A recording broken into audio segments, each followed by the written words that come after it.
Das ist wirklich Wahnsinn. Ich habe noch nie so einen kleinen Akkuwinkelschleifer gesehen. Der verliert sich hier fast in der Hand. Jetzt ist natürlich die große Frage, kann man damit auch wirklich vernünftig arbeiten? Das ist eine 15 mm starke Stahlplatte und die wollen wir heute kurz und klein schneiden. Das Ganze machen wir nicht mit diesem alten Parkside Akku-Winkelschleifer. Nein, es gibt schon wieder einen neuen Parkside Akku-Winkelschleifer. Den habe ich im Dezember in einem Prospekt entdeckt und der hat schlanke 39,95 € gekostet. Und da habe ich gedacht, für den Preis musst du dir den mitbestellen, für den Preis musst du den unbedingt ausprobieren. Man sieht auch, wenn man sich das Gerät so ein bisschen anguckt, der ist schon nicht mehr neu. Den habe ich wirklich im Dezember schon massiv rangenommen. Und damit das Ganze nicht zu langweilig wird, und außerdem wünschen sich das auch immer viele von euch, dass wir das natürlich vergleichen.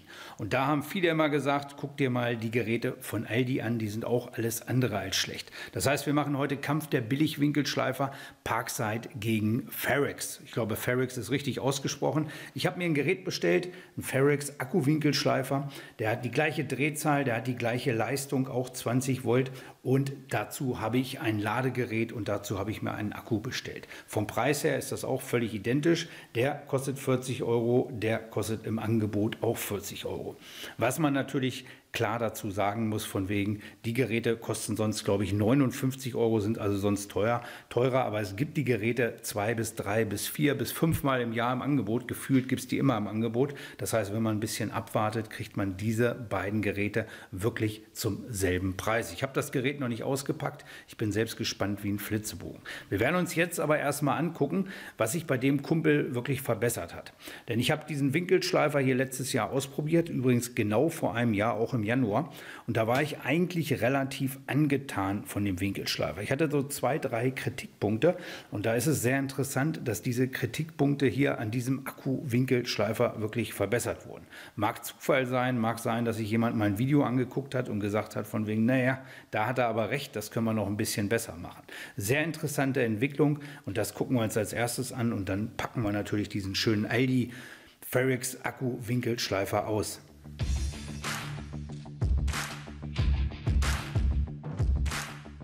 Grundlegenden Daten an diesem Akkuwinkelschleifer haben sich nach wie vor nicht geändert. Das ist wieder ein 20 Volt Gerät, hat wieder 10.000 Umdrehungen, Drehzahl reguliert in 6 verschiedenen Stufen. Sehr ergonomisches Gerät, das heißt, man kann da wirklich toll mit arbeiten. Vom Gefühl her ist das Gerät nicht 1 Gramm schwerer oder nicht 1 Gramm leichter geworden. Also es ist wirklich schöner Akkuwinkelschleifer, liegt gut in der Hand. Was mir hier besonders gut dran gefällt, ist, dass der wirklich eine sehr hohe Schnitttiefe hat. Das hatte das alte Gerät auch schon. Das heißt, man kommt durch diese Kopfform wirklich tief mit der Trennscheibe ins Material und kann die Trennscheiben auch optimal ausnutzen. Was ich bei der Vorgängervariante bemängelt habe, ist, dass man diese Haube hier einfach verstellen kann. Das ist nicht nur unschön, das ist auch wirklich gefährlich. Man kann die Haube verschieben. Jetzt können Metallteile oder Reste von der Trennscheibe oder auch Funken einfach auf einen einschlagen. Also das ist wirklich eine gefährliche Sache, eine sehr unschöne Sache. Da hat man jetzt bei dem neuen Akkuwinkelschleifer eine Arretierung. Das heißt, ich habe hier diesen Hebel. Den Hebel kann ich drücken und nur dann kann ich die Haube verstellen. Das ist natürlich schon mal eine sehr erfreuliche Sache. Das hatte mir in der Form überhaupt nicht gefallen und das ist hier natürlich deutlich besser durch diese Arretierung gelöst. Nächster Punkt ist, wenn ich das alte Gerät angemacht habe und dann wieder ausgemacht habe, dann hat das Getriebe immer so komisches Rascheln von sich gegeben. Also das hat sich auch sehr unangenehm angehört.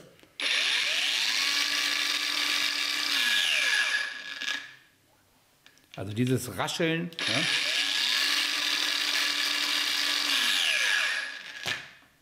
Das ist auch definitiv nicht nur bei meinem Gerät so gewesen, das war bei jeglichem Gerät, das ich davon in der Hand gehabt habe. Ich habe mal 3, 4 davon ausprobiert. Und wenn ich das bei dem neuen Gerät mache hier, dann habe ich hier eine ganz andere Bedienung schon mal in der Form.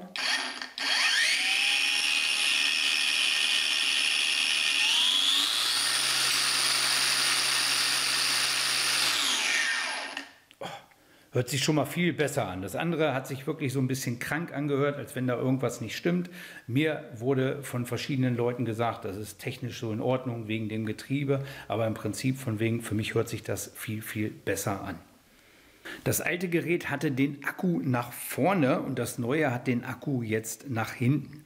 Das heißt, hatten mir viele damals als Kommentar unter das Video geschrieben, das ist unglücklich gelöst, man trennt doch immer hier vorne gegen. Hatte ich im ersten Moment nicht so massiv geglaubt. Ich habe aber den einen oder anderen Akku, an dem man das wirklich auch sehen kann, dass man dann da wirklich gegen trennt. Man hat da einen gewissen Funkenflug gegen, also nach hinten ist hier in der Form auch deutlich besser und ist eine schönere Variante in der Form.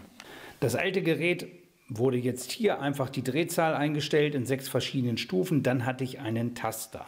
Bei dem neuen Gerät hat man dieses System, was man zum Beispiel auch bei Bosch findet. Das heißt, ich habe hier einen Taster zum Entsperren und dann habe ich die 6 verschiedenen Stufen. Ich habe hier oben die Akkuanzeige und ich habe dann hier die Möglichkeit, das Ganze einzuschalten. Wenn ich einmal drauf drücke, läuft er kurz an, solange ich gedrückt halte. Muss ich wieder entsperren.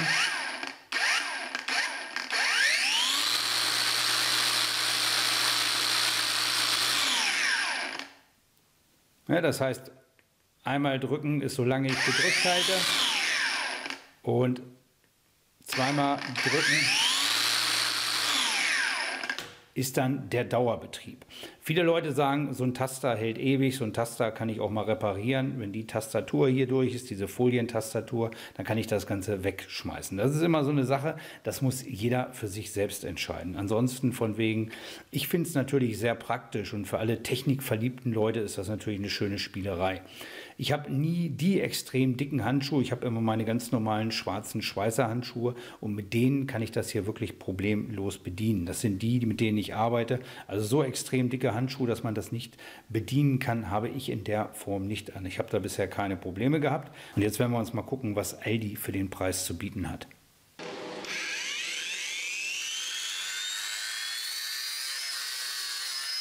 Ich habe den Ferrex Pro Akku-Winkelschleifer. Ferrex Pro. Gibt es auch eine Nicht-Pro-Variante? Ich weiß es nicht. Wenn das einer weiß, kann das mir ja gerne mal mitteilen. Den habe ich ganz normal bei Aldi im Online-Shop bestellt. Genauso wie den Akku, genauso wie das Ladegerät. Und dann bekommt man schon relativ schnell eine Nachricht der Firma Scheppach, dass das Ganze verschickt wurde. Und auch auf dem Karton steht überall Scheppach, auf den Absendern überall steht Scheppach.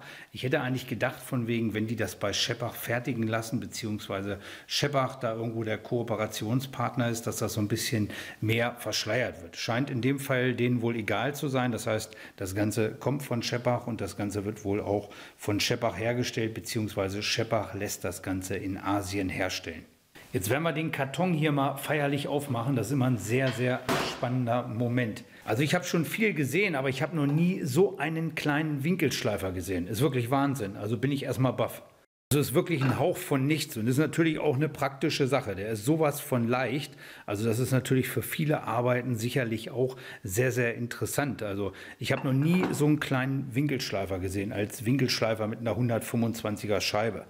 Der könnte fast als Einhandwinkelschleifer durchgehen, aber Achtung, man muss immer auf die Bedienungsanleitung gucken und ich habe noch nie einen Winkelschleifer mit einer 125 mm Scheibe gesehen, der keinen Zusatzgriff hat. Und in der Bedienungsanleitung steht immer von wegen mit dem Zusatzgriff benutzen. Und das heißt von wegen dementsprechend ist es immer ein Zweihandwinkelschleifer, obwohl man den hier wirklich problemlos mit einer Hand nehmen kann. Wenn man sich jetzt hier den Lieferumfang anguckt, dann hat man den kleinen Akkuwinkelschleifer. Der hat hier in der Form keine Schnellspannmutter. Der Parkside hat eine Schnellspannmutter. Dann habe ich hier die Schutzhaube. Die Schutzhaube hat hier so einen schönen Bügel, also damit kann ich den stufenlos überall arretieren. Das finde ich eigentlich ganz positiv. Da muss man natürlich immer sagen, diese Bügel sehen immer ein bisschen altbacken aus, aber die kann man natürlich immer wieder nachstellen. Die gehen in der Form nie kaputt. Darum finde ich das eigentlich relativ positiv. Trennscheibe, Schrubbscheibe, jeweils eine. Dann habe ich hier einen Griff. In dem Griff ist der Schlüssel. Der Griff sieht jetzt nicht irgendwie vibrationshemmend oder ähnliches aus. Zusätzlich habe ich dann hier noch diese Schutzhaube zum Trennen und ich habe hier oben die Bedienungsanleitung. Ein Koffer, genau wie bei Parkside. Aber wie gesagt, was mich extrem durcheinander bringt gerade, ist von wegen, dass der so klein ist. Also ist wirklich Wahnsinn. Im direkten Vergleich muss man jetzt ganz klar sagen, das ist schon ein riesengroßer Unterschied. Einmal von der Größe ist es natürlich ein riesengroßer Unterschied. Der ist mindestens ein Drittel kleiner. Vom Gewicht ist es nicht so deutlich. Also wenn man die hochhebt, vom Gefühl her ist das Gewicht wirklich sehr identisch. Was man aber sieht hier ist natürlich von der Qualität her. Das ist ein schön gummierter Winkelschleifer, der macht wirklich qualitativ einen guten Eindruck. Wenn man den hier in der Hand nimmt oder so, fühlt sich das wirklich auch gut an. Das habe ich hier bei dem hier in der Form nicht, muss man ganz klar sagen. Wenn ich mir zum Beispiel diesen Taster hier angucke, der Taster hat hier keine Möglichkeit, dass man den irgendwo, oder er hat keine richtige Sicherheitsfunktion. Das heißt, ich kann hier einfach gegenkommen und dann ist das Gerät an. Hat keine Sicherheitsfunktion, dass ich erst irgendwo rüber drücken muss, irgendwas runterdrücken muss, einen zusätzlichen Taster drücken muss. Das wäre hier zum Beispiel, ich habe hier dieses Schloss. Das muss ich drücken und dann muss ich hier drücken. Also den kann man relativ schwierig, unbeabsichtigt einschalten. Das kann man hier relativ einfach. Ne? Und das ist natürlich gerade bei einer Trennscheibe. Eine Trennscheibe geht durch alles sehr, sehr gefährlich in der Form. Und von der Qualität her, wenn man das hier sieht, diese Nut, diesen Taster oder so, das ist schon irgendwo eine andere Liga. Und das Ganze setzt sich dann halt auch bei den Akkus fort. Wenn ich hier die Akkus habe, ich habe mich hier für den größten Akku entschieden. Das heißt, der hat in der Form 5 Ampere-Stunden, hat 90 Wattstunden, 20 Volt. Mit dem kleinen Ladegerät hier oder mit dem normalen Standard-Ladegerät, was es da gibt. Das Ladegerät ist unglaublich günstig, aber das Ganze wirkt auch relativ günstig. Ich habe hier das Ganze hier mit so einer Gummierung bei den Parkside-Akkus und habe das Ganze hier in der Form halt nicht. Wenn man es böswillig sagen würde, sagt man so, das sieht so ein bisschen nach Kaugummiautomat aus und das sieht schon richtig nach ein bisschen Werkzeug aus. Also das ist qualitativ, muss man im Großen und Ganzen sagen, von wegen hat Parkside da eindeutig die Nase vorne. Jetzt nur nach dem Preis geht, dann hat ganz klar Aldi da die Nase vorne. Das heißt, so ein Gerät kostet 40 €. Der große Akku, der hat 5 Ampere-Stunden, hat 20 Volt. Der kostet auch 40 €. Das Ladegerät kostet 16, 17 €. Also schon sehr bezahlbar. Das ganze Set hat 100 € gekostet. Das Gerät kostet 40 €, ist aber wirklich nur im Angebot. Ähnlich ist das mit den Akkus. Also man kann ungefähr vergleichbar bei Parkside einkaufen wie bei Aldi. Bei Aldi ist es, glaube ich, ein Dauerpreis, wie ich das gesehen habe. Ich kenne mich da nicht so hundertprozentig aus. Hier kenne ich mich besser aus. Da muss man wirklich auf die Angebote achten, sonst zahlt man da auch locker fast 40, 50% mehr. Also da wirklich drauf achten, wenn man sich dafür interessiert, dass es Angebote sind. Ganz klar zu Akkugeräten grundsätzlich, meine Meinung immer, ich verwende zu 95% zum Beispiel den kabelgebundenen Winkelschleifer und die 5% der Fälle auf der Baustelle, im Haus, auf dem Dach irgendwo, im Keller oder im Garten, ich weiß nicht wo, da finde ich es unglaublich praktisch, wenn ich ein Akkugerät habe, aber da ich das nicht so oft nutze, soll das natürlich möglichst bezahlbar sein. Und da habe ich hier dieses Akkusystem und das nutze ich auch wirklich sehr gerne, weil die Geräte sind wirklich sehr preiswert. Es gibt da eine unwahrscheinliche Auswahl an Geräten. Das ist hier natürlich so der Nachteil. Ich habe geguckt, es gibt glaube ich so 7, 8 Akkugeräte. Also da gibt es nicht so viele Geräte, hier gibt es da schon deutlich, deutlich mehr. Aber wenn man normal sagt, ich brauche jetzt heute einen Akkuwinkelschleifer, dann ist das hier die deutlich günstigere Variante, sich das zu kaufen. Drehzahl habe ich übrigens auch kontrolliert. Da ist Aldi ganz klar der Sieger. Bei Aldi habe ich 9600 Umdrehungen statt der versprochenen 10.000 Umdrehungen. Bei dem Parkside-Gerät habe ich nur schlanke 9200 Umdrehungen. Das alles hier mit meinem schönen Drehzahlmesser. Also der hat sich wirklich bewährt. Früher hatte ich noch immer so Klebepunkte überall dran gemacht. Jetzt mache ich einfach einen weißen Strich und das Ganze funktioniert wirklich sehr, sehr gut.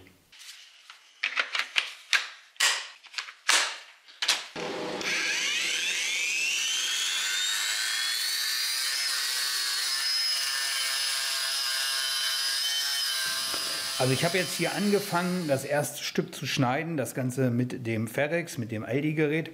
Habe hier meinen ersten Schnitt gemacht, nicht hundertprozentig gerade, darum geht es hier auch nicht, aber der ein oder andere sucht ja immer was zu lästern. Darum schneide ich extra ein bisschen schief und das Gerät hat hier, ich sage mal, ein Drittel von der Sache geschafft und das hat es wirklich sehr, sehr gut gemacht und auf einmal war Schluss.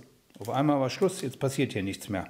Hier unten sind alle 4 Akkubalken da. Hier hinten kann ich drücken, von wegen, da sind, oder alle 3 Akkubalken, genau alle 3. Und das Gerät sagt nichts mehr. Ich habe einen Akku rausgenommen, ich versuche hier die ganze Zeit das wieder anzumachen. Hat einfach aufgehört zu funktionieren. Das heißt, ein bisschen sehr, sehr ärgerlich. Ich habe jetzt auch viel Mühe und Zeit investiert für so einen Test natürlich, habe mir Material besorgt, habe mir das Gerät bestellt, hatte mir das Gerät besorgt, habe mich beide Geräte so ein bisschen reingeguckt. Ich werde dem Gerät eine Viertelstunde Zeit lassen, ob es sich nochmal irgendwo fängt oder so. Das war jetzt auch keine Überlastung, das heißt, ich habe hier mit einem vernünftigen Druck gearbeitet. Muss man natürlich ganz klar sagen, ich werde das gleiche jetzt mit der Parkside oder mit dem Parkside-Gerät versuchen, auf der anderen Seite einen Schnitt zu machen. Das ist natürlich eine Momentaufnahme. Ich habe mir ein Gerät bestellt, habe mir das wirklich fair und ordentlich bestellt, genauso wie ich mir das ganz normal bestellt habe und habe das damit versucht. Der Akku ist warm geworden. Das Gerät ist hier oben ein bisschen warm, aber auch nicht extrem. Also ich denke mal fast der Taster ist defekt. Ich werde aber so ein Gerät, ich werde das ganz normal zurückschicken, reklamieren. Ich werde so ein Gerät jetzt hier nicht in der Form aufschrauben und versuchen, den Taster zu reparieren.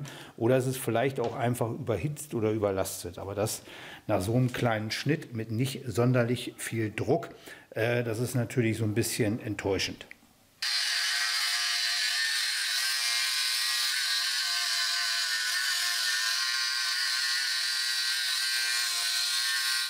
Also man sieht hier, mit dem Parkside-Gerät ist das problemlos möglich. Was man hier stark merkt, von wegen, wenn man tiefer ins Material reinkommt, dann hat man immer so eine leichte Blockade. Da stoppt der natürlich sofort. Der ist jetzt hier oben in dem Bereich überhaupt nicht warm geworden. Akku ist ganz minimal warm geworden. Aber das ist im Prinzip kein Problem, das hier mit abzuschneiden. Wenn ich es mit einem normalen kabelgebundenen Winkelschleifer, ich habe hier einen mit 1900 Watt von Bosch bzw. von 3M, mit dem könnte ich das Ganze in der doppelten Geschwindigkeit. Aber es ist problemlos möglich, so eine Arbeit damit durchzuführen. Und wenn ich mir jetzt das Gerät angucke, können wir noch mal ausprobieren. Also es ist wirklich nicht defekt, ist wirklich Überlastung, nachdem man hier so ein Drittel, sage ich mal, von dem Ding geschnitten hat. Jetzt werden wir noch mal versuchen, den Rest damit zu schneiden.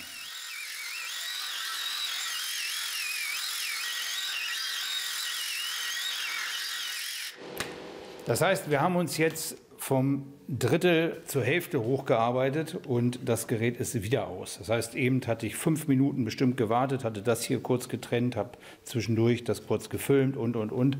Das heißt, ich kann jetzt wieder bestimmt 5 Minuten warten. Es ist jetzt ein bisschen wärmer nochmal wieder geworden.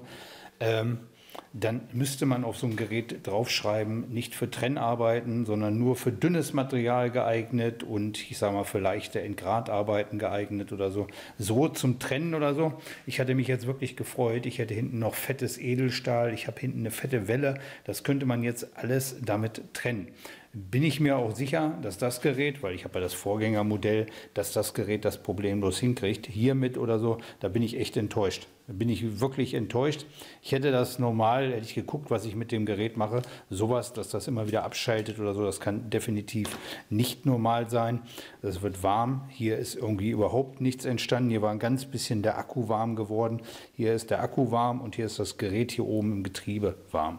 Also muss man ganz klar sagen, wenn Leute mir schreiben von wegen, versucht den auch mal, der ist auch wirklich sehr, sehr gut, dann denke ich mal, dann haben die wirklich wenig Erfahrung. Also aus meiner Sicht von wegen ist der hier deutlich, deutlich besser. Ich hätte mich echt gefreut, wenn man hier so einen richtig guten Konkurrenten hat, auch wenn er irgendwo keine Drehzahlverstellung in der Form hat, dann hätte ich mich darüber gefreut, von wegen, wenn man da trotzdem vernünftig mit trennen, vernünftig mit schrubben kann.